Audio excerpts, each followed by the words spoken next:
Hello friends, welcome to વર્ષ kitchen. કેમ છો બધા? હું છું વર્ષા. તમે જો હજુ સુધી ચેનલ પર નવા છો અને ચેનલને સબસ્ક્રાઇબ નથી કરી અને તમને જો મારી રેસીપી ગમતી હોય તો વધારે સુપર હેલ્ધી, ટેસ્ટી અને ઇઝી રેસીપીઝ જોવા માટે મારી યુટ્યુબ ચેનલ વર્ષ કિચનને સબસ્ક્રાઇબ કરજો અને સાથે જ બાજુમાં આપેલા બેલ આઇકન પર ક્લિક કરજો જેથી તમને આવતા નવા વિડીયોઝની નોટિફિકેશન મળતી રહે. આજે આપણે એકદમ સરળ રીતે અને તેમ છતાં પણ ખૂબ જ પૌષ્ટિક અને સ્વાદિષ્ટ એવું રીંગણ બટેકાના શાકની રેસીપી જોઈશું. અને અત્યારે માર્કેટમાં સિઝનના એકદમ સરસ તાજા કૂણા આવા ગુલાબી પર્પલ કલરના રીંગણ એકદમ સરસ એવા આવી રહ્યા છે. જાંબલી ગુલાબી રીંગણા આવી રહ્યા છે અને આછા લીલા રંગના પણ રીંગણ બહુ જ સરસ આવી રહ્યા છે. અને ઉનાળુ રીંગણ અને શિયાળુ રીંગણ એમ બંને પ્રકારના પાક થતા હોય છે. તો જ્યારે સિઝનના રીંગણ હોય ત્યારે એ રીંગણનું શાક બહુ જ સરસ મીઠું બનતું હોય છે. એ શાકમાં કુદરતી મીઠાશ આવતી હોય છે. તો અત્યારે આપણે 2 વ્યક્તિને સૌ થાય તેટલું રીંગણ બટેકાનું સબ્જી બનાવવાના છીએ અને શાકનું નામ છે રીંગણ બટાકાનું શાક. તો આપણે બટાકાની સામે રીંગણનું પ્રમાણ થોડું વધારે રાખીશું. તો અત્યારે મેં નાના મીડિયમ સાઇઝના 2 બટેટા લીધા છે, જેને આ રીતે છાલ ઉતારીને એક વખત ધોઈ લેવા આખા અને ત્યારબાદ પાણીમાં સમારીશું જેથી બટેટા કાળા પણ ન પડે અને એકદમ સરસ રીતે ચોખ્ખા પણ થઈ જાય.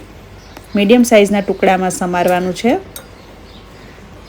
પાણીમાંથી આપણે હવે તેને કાઢી લેશું અને તેમાં એક મીડિયમ સાઇઝનું ટમેટું સમારીને નાખવું. રીંગણ બટેકાની સબ્જી લગભગ દરેક ઘરમાં વીકમાં એકવાર તો બનતી જ હોય છે. તો મારા ઘરમાં રૂટીનમાં જે ડેઈલી બને છે સબ્જી, એ રીત હું તમારી સાથે શેર કરવા જઈ રહી છું. તો આજે આપણે આ સબ્જી કુકરમાં જ બનાવીશું. તો તેના માટે કુકરમાં 2 ટેબલ સ્પૂન જેટલું તેલ ગરમ કરવા મૂકવું. હાફ ટીસ્પૂન રાઈ જીરાનો વઘાર કરવાનો છે અને ગેસની ફ્લેમ એકદમ જ ધીમી રાખવાની છે કેમ કે તેલ એકદમ સરસ ગરમ થઈ ગયું છે. ધીમા ગેસની ફ્લેમ પર જ હંમેશા વઘાર કરવો જેથી વઘારનો સુગંધ અને સ્વાદ એકદમ સરસ ખીલીને આવે. હાફ ટીસ્પૂન જેટલા મેથી દાણા નાખવા, 8 થી 10 લીમડાના પાન નાખવા. આ શાકમાં ખાસ મેથીનો વઘાર કરજો, તેનાથી સ્વાદ અને સુગંધ બહુ સરસ એવા આવશે. હાફ ટીસ્પૂન જેટલું હિંગ અને હળદર નાખીને ટામેટા બટેટા સમારેલા નાખી દેવા અને વઘારને તરત જ ઢાંકી દેવો. 1 મિનિટ ઢાંકીને ત્યારબાદ તેમાં સ્વાદ પ્રમાણે નમક નાખીને તેને 1 મિનિટ ખુલ્લું સાતળવાનું છે.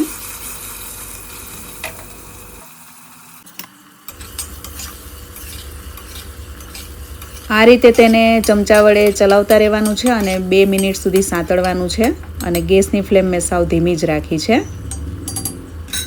અત્યારે ટમેટા પણ બહુ જ સરસ રસદાર અને એકદમ લાલ મીઠા આવી રહ્યા છે. તો ઢાંકીને તેને 3-1 મિનિટ જેવું આપણે સંતળાવા દેશું. તે દરમિયાન રીંગણને પાણીમાં સમારી લેવાના છે. એકદમ નાની સાઇઝના રીંગણ છે તો એને 2 ફાળામાં જ સમારવાના છે. રીંગણ જો મોટા હોય તો તેને મોટા ટુકડામાં સમારવાનું, પરંતુ નાનું નથી સમારવાનું. 3 નંગ રીંગણ લીધા છે. 1 રીંગણ બગડી ગયું છે તો મેં જવા દીધું છે તેને. અને બહુ મોટા રીંગણ હોય તો તેને આ રીતે 4 ચેરીમાં સમારી લેવાનું અથવા તો મોટા ટુકડામાં સમારી લેવાનું. મોટા ટુકડામાં સમારશો રીંગણ તો તે શાકમાં એકદમ સરસ આખા રહેશે અને એકદમ સરસ રીતે બફાયેલા પણ કડક રહેશે. તે સાવ મેશ નહીં થઈ જાય, તેનો માવો નહીં થઈ જાય. તો ટોટલ 5 મિનિટ જેટલું આપણે બટેટા ટમેટાને સંતળાવા દીધું છે અને ટમેટા સાવ જ ગળી ગયા છે. તો હવે તેમાં આપણે રીંગણ પણ નાખી દઈશું અને રીંગણને પાણીમાં જ સમારવાના જેથી તે કાળા ન પડી જાય. તો આ રીતે રીંગણ બટેટાને 2 થી 3 મિનિટ સંતળાવા દેવાના છે ધીમા ગેસની ફ્લેમ પર. સ્વાદ પ્રમાણે રીંગણના ભાગનું નમક નાખીને 1 ટુકડો આદુને ખમણીને નાખવાનું છે. અને તમે જો લસણવાળું સબ્જી ખાતા હો તો આ સમયે આમાં લસણની ચટણી પણ થોડી મિક્સ કરી દેવાની. અને લસણ ડુંગળી ન ખાતા હો તો આદુનો ટુકડો આ રીતે ખમણીને નાખશો તો શાકમાં સ્વાદ પણ બહુ સરસ એવું આવશે અને શાક પચવામાં એકદમ હળવું બને છે અને શાકમાં ગેસ એસિડિટી આ શાક ખાવાથી નથી થતી. ધીમા ગેસની ફ્લેમ પર તેને આ રીતે 3-1 મિનિટ જેવું સરસ રીતે સાંતળવાનું છે જેથી રીંગણ બટેટા બધું એકદમ સરસ રીતે ફ્રાય થઈ જાય તેલમાં. ત્યારબાદ તેમાં 2 ટીસ્પૂન જેટલું કાશ્મીરી લાલ મરચું પાવડર અને 1.5 ટીસ્પૂન જેટલું ધાણા જીરું પાવડર નાખવું. આ શાકમાં ધાણા જીરું પાવડર થોડું વધારે નાખશો તો રસો પણ એકદમ સરસ અને સ્વાદ પણ એકદમ સરસ આવશે. અને મસાલા નાખીને 1 મિનિટ સાંતળવાનું છે. આ રીતે મસાલાની એકદમ સરસ સુગંધ આવવા લાગે અને તેની કચાશ દૂર થઈ જશે. અને રીંગણ બટેટામાં એકદમ સરસ મસાલો ચડી ગયો છે. ઘણાના ઘરમાં રીંગણ નથી ખાતા હોતા બાળકો, તો તમે રીંગણમાં માત્ર 4 કાપા પાડીને આખાને આખા રાખીને એ રીતે પણ તમે એડ કરી દેશો તો પણ તે સબ્જી બહુ જ સરસ એવી થાય છે. અને હવે આમાં અડધો ગ્લાસ જેટલું પાણી રેડવાનું છે અને ચમચા વડે તેને બિલકુલ પણ ચલાવવાનું નથી, કેમ કે રીંગણ બટેટાના ટુકડામાં મસાલો એકદમ સરસ રીતે ચડી ગયો છે. જો તમે ચમચા વડે ચલાવશો તો બધો મસાલો પાણીમાં છૂટો પડી જશે. અને આ રીતે જ તેને આપણે હવે કુકરનું ઢાંકણ ઢાંકીને બફાવા દઈશું. 4 વિસલ વગાડવાની છે મીડિયમ ગેસની ફ્લેમ પર, એટલે શાક એકદમ સરસ રીતે કૂક થઈ જશે અને વધારે પડતું ગળી પણ નહીં જાય અને તેમ છતાં આખું પણ રહેશે.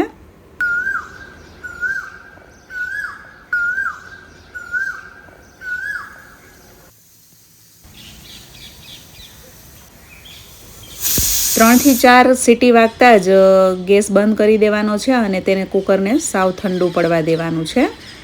એટલે શાક એકદમ સરસ રીતે સિજાઈ જશે અને થોડું ગળી પણ જશે. અને હવે શાકનો સુગંધ અને સ્વાદ એકદમ સરસ બમણો થઈ જાય તેના માટે 10 થી 15 લીમડાના પાન એકદમ ઝીણા ઝીણા સમારીને નાખવાના છે. અને કુકર સાવ ઠંડુ પડી ગયું છે અને ત્યારબાદ ખોલીને આપણે જોયું તો શાકમાં એકદમ પરફેક્ટ પ્રમાણસર રસો પણ છે અને તેલ બધું સરસ ઉપર આવી ગયું છે. તો તેમાં સમારેલો ફુદીનો અને કોથમીર બંને નાખીને મિક્સ કરી દેવું હળવા હાથે. બહુ વધારે પડતું મિક્સ નથી કરવાનું, નહીં તો રીંગણ એકદમ ભાંગી જશે અને રસો વધારે પડતો જાડો પણ થઈ જશે અને રીંગણના ટુકડા જે છે તે દેખાશે નહીં શાકમાં. રીંગણ બટાટાના શાકમાં રીંગણ વધારે હોય તો તે શાક ખાવાની વધારે મજા આવે છે. અને આમાં મેથીના દાણા જે બફાઈને એકદમ સરસ ફૂલી જાય છે તેને કારણે પણ શાકનો સ્વાદ બહુ સરસ આવે છે. અને જુઓ તમે, રસો એકદમ સરસ ઘટ્ટ થયો છે. હવે આ શાકમાં આપણે એક વઘાર કરવાનો છે, જેને કારણે શાકનો સ્વાદ વરાનું શાક હોય ને તેના કરતાં પણ ચડિયાતું થશે. તો એક વઘારિયામાં 1 ટેબલસ્પૂન ઘી ગરમ કરવાનું છે. ઘી ગરમ થાય એટલે ગેસની ફ્લેમ સાવ ધીમી કરી દેવાની છે અને ત્યારબાદ તેમાં 1 ટીસ્પૂન જેટલો બેસન એટલે કે ચણાનો લોટ નાખવો. ચણાનો લોટ આ ઘીમાં સાંતળવાનો છે થોડો લાલ થઈ જાય ત્યાં સુધી. 1/2 થી 1/4 મિનિટમાં જ ચણાનો લોટ લાલ થઈ જશે, કેમ કે ઘી એકદમ ગરમ છે. અને હવે આપણે ગેસની ફ્લેમ પણ બંધ કરી દઈશું, જેથી ઘી અને ચણાનો લોટ બળી ન જાય. ચણાનો લોટ નાખતાની સાથે જ સુગંધ એકદમ સરસ આવી રહી છે. અને હવે તેમાં 1.5 ચપટી જેટલો તજનો પાવડર નાખવાનો છે. તજનો પાવડર છે તે આમાં ઘીમાં નાખી દેવાનો છે. અને આને કારણે જ શાક એટલું બધું ટેસ્ટી અને સુગંધવાળું બને છે કે ન પૂછો વાત. હવે આ વઘાર થઈ ગયો છે તો તેમાં 2 ચપટી જેટલું લાલ કાશ્મીરી મરચું પાવડર પણ નાખવાનું છે, એટલે સુગંધ હજુ પણ વધી જશે. અને તેને આપણે શાકમાં ઉપરથી રેડી દઈશું આ વઘારને.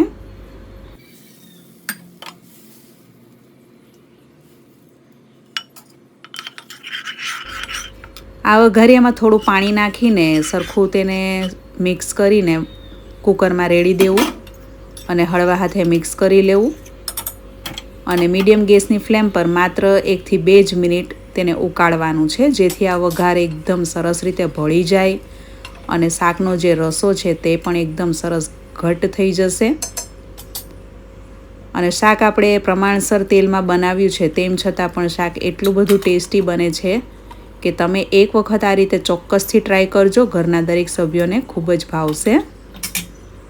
અને આ શાકની સુગંધ પણ અત્યારે બહુ જ સરસ એવી આવી રહી છે. અને 2 મિનિટ મેં અત્યારે મીડિયમ ગેસની ફ્લેમ પર ઉકાળીને ગેસ બંધ કરી દીધો છે. ઉપરથી આપણે કોથમીર નાખીને હવે સર્વ કરીશું. આ શાકમાં કોઈ પણ પ્રકારનું ગળપણ કે ખટાશ નાખવાની જરૂર નથી, તો પણ આ શાક બહુ જ ટેસ્ટી એવું લાગે છે. તમને જો ગળપણ ભાવતું હોય તો થોડો એવો ગોળ નાખવો. જોઈ શકો છો તમે શાકનો રસો ગ્રેવી કેટલી સરસ થઈ છે. આમાં કોઈ લસણ ડુંગળી પણ નાખ્યા નથી, તેમ છતાં પણ આ શાક એકદમ સ્વાદે ચડિયાતું એવું બન્યું છે. તો આપણે આ ગરમા ગરમ રીંગણ બટેકાના સબ્જીને એક સર્વિંગ બોલમાં સર્વ કરીશું. આ સબ્જી ખીચડી, ભાખરી, રોટલા, રોટલી, દાળ ભાત બધા સાથે ખૂબ જ સરસ લાગે છે. પર્સનલી મને આ સબ્જી ખીચડી અને ભાખરી સાથે ખૂબ જ ભાવે છે. તમારામાંથી કોને કોને રીંગણ બટેકાનું સબ્જી ખૂબ જ ભાવે છે અને તમે આ સબ્જી શેની સાથે વધુ ખાવાનું પસંદ કરો છો તે પણ મને કમેન્ટ્સમાં જરૂરથી જણાવજો. અને જોઈ શકો છો તમે રીંગણ બટાટાના ટુકડા પણ આખા રહ્યા છે અને તેમ છતાં એકદમ સરસ બફાઈ પણ ગયા છે અને રસામાં પ્રમાણસર તેલ પણ છે અને રસો ઘાટો પણ છે. આમાં આપણે કોઈ પણ પ્રકારના એક્સ્ટ્રા મસાલા, ગરમ મસાલો, લસણ, ડુંગળી કશું જ નથી નાખ્યું. તેમ છતાં પણ આ શાક સ્વાદે એટલું બધું ચડિયાતું બન્યું છે ને કે ખાવાની મજા પડી ગયા છે. તમે એક વખત આ રીતે બનાવજો એટલે તમને તરત ખ્યાલ આવશે કે આ શાક કેટલું ટેસ્ટી બને છે. તો અત્યારે મેં આ સબ્જીને રોટલી અને દાલ રાઈસ સાથે સર્વ કર્યું છે અને અમારા ઘરના દરેક સભ્યોને ખૂબ જ મજા આવી ગઈ ખાવાની. અને અમારા ઘરે રીંગણ બટેકાનું શાક આ રીતે જ વર્ષોથી બને છે. તો મેં મારા ઘરની વર્ષો જૂની રીત તમારી સાથે શેર કરી છે. આશા રાખું છું કે તમને આજની આ રીંગણ બટેકાના શાકની રેસીપી પસંદ આવી હશે. રેસીપી તમને ગમી હોય તો વિડીયોને લાઇક અને શેર કરજો અને ચેનલને સબસ્ક્રાઈબ કરજો. Thanks for watching and stay healthy.